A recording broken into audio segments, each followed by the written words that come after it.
question fait débat, allant même jusqu'à des mises en garde à l'endroit du gouvernement qui serait réputé démissionnaire si ses membres ne déclaraient pas leurs avoirs dans les 30 jours qui suivent leur installation. Se voulant légaliste, Auguste Matata Ponyo a lui-même conduit son équipe à la Cour suprême de justice pour accomplir ce devoir. Le Premier ministre est convaincu que ce geste est un gage pour une gestion orthodoxe des fonds publics. Aujourd'hui, c'est un jour solennel, c'est un jour historique. L'ensemble du gouvernement, accompagné par le premier président de la Cour suprême de justice, est venu déposer l'état des patrimoines individuels familial. Et ceci, évidemment, sera en conformité avec les exigences éthiques, les exigences morales, conformément à l'exercice du pouvoir dans notre pays. Le premier président de la Cour suprême de justice, présent à cette cérémonie solennelle, a salué ce qu'il qualifie de respect de la loi fondamentale. Le Premier ministre a eu à le souligner, c'est pour demeurer dans la conformité à la Constitution que l'équipe gouvernementale s'est déplacée pour que l'opinion nationale en soit tenue informée et soit témoin du respect de la loi et surtout de la loi fondamentale de ce pays. Cette démarche est respectueuse de la Constitution, certes, mais n'est pas suffisante pour certains observateurs qui s'inquiètent que cette déclaration du patrimoine n'ait pas été faite à la sortie du gouvernement Muzito. La cérémonie était revêtue de toute sa solennité, contrairement à l'entrée en fonction du gouvernement précédent. Matata Ponyo et son équipe disent vouloir instaurer la transparence dans la gestion de la chose publique. Cette déclaration écrite s'est faite après leur entrée en fonction au lieu d'avant, comme le stipule la Constitution. Y a-t-il illégalité? Maître Marie-Julienne Matadi répond par la négative. Le gouvernement Matata, si je ne me trompe pas, a été investi le 9 mai. Et c'est les 23 qu'ils ont déclaré, qu'ils ont déposé leur déclaration à la Cour suprême. Donc, si nous comptons du 9 au 23, ils sont dans les délais des 30 jours. Ils ont mis en profit les délais des 30 jours pour déclarer leurs biens. Les problèmes de démission ne plus envisageables. Leur patrimoine seront-ils rendus publics? La loi ne le prévoit pas, estime la juriste. La loi ne prévoit pas que ces biens déposés ou déclarés soient rendus publics. Non, la loi dit simplement la déclaration est déposée à la Cour suprême, on s'arrête à ces niveaux-là. Donc, il n'y a pas la moindre publication de ça en tout cas. Si la population veut qu'un jour, on puisse qu'ils soient au courant, ils n'ont qu'à demander à nos députés de voter une loi dans ce sens. La Cour suprême de justice va transmettre cette déclaration à l'administration fiscale. Une déclaration que l'opinion attend également voir à la sortie de ce gouvernement. La démocratique du Congo ressemble, selon certains analystes et observateurs de la société congolaise, à un bateau ivre livré à la merci des vagues soufflant de toutes parts. La première maladie du Congo réside, entre autres, selon Moïse Nyarugabo, en la prise par le gouvernement des décisions visiblement irréfléchies, sinon pas du tout suivies des faits. Les illustrations sont légion. Dans un passé très récent, le gouvernement s'est prononcé clairement sur les Kantanganda, refusant de le livrer à la CPI au nom de la cohésion nationale et de la paix. En moins de 3 mois, il semble revenir sur sa décision, changeant du coup de fusil d'épaule.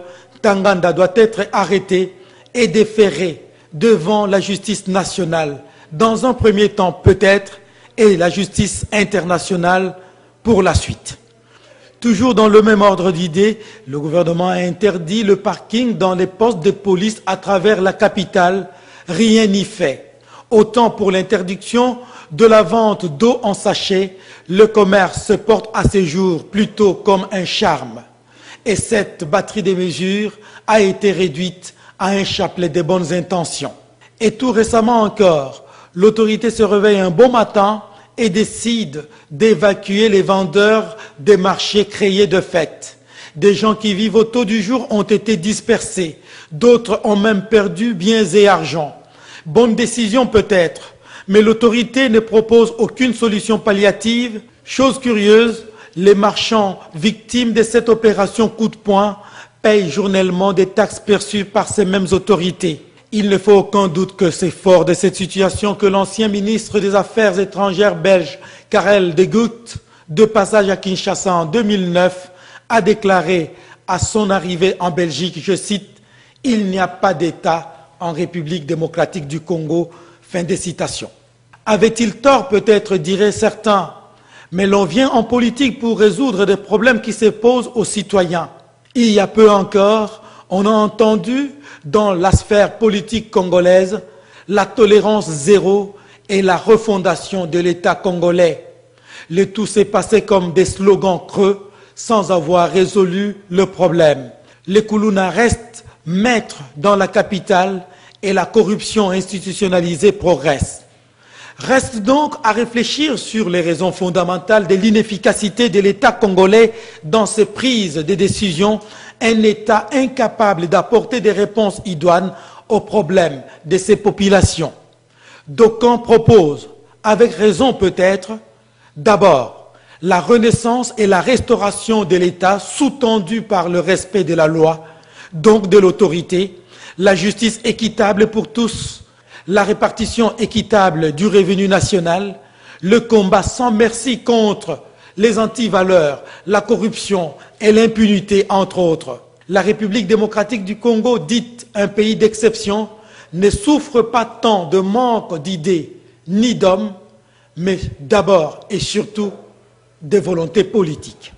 Il n'y aura plus de tolérance pour les vendeurs à la sauvette qui étalent leurs marchandises en dehors du marché UPN. Depuis vendredi, le sous-commissariat de la police nationale de ce marché a procédé au déguerpissement de tous les vendeurs qui avaient domicile le long de la route Matadi et aux abords des arrêts des bus. Je suis satisfait parce que depuis longtemps, on les a sensibilisés de quitter les couloirs et entrer au marché. Laisser libre la voie publique, ils donnent toujours de fausses raisons. Comme aujourd'hui, les autorités ont voulu les déguerpir par la force, nous sommes très satisfaits. La présence de ces vendeurs hors du marché était également l'une des causes de l'insalubrité. Pour que le terrain soit propre, il faut les évacuer. Si vous avez vu qu'on a brûlé leurs choses, c'est parce que quelque part, les Congolais sont toujours têtus. On le prévient que tel jour, on va les déguerpir, mais ils s'entêtent toujours pour appliquer ce qui est interdit.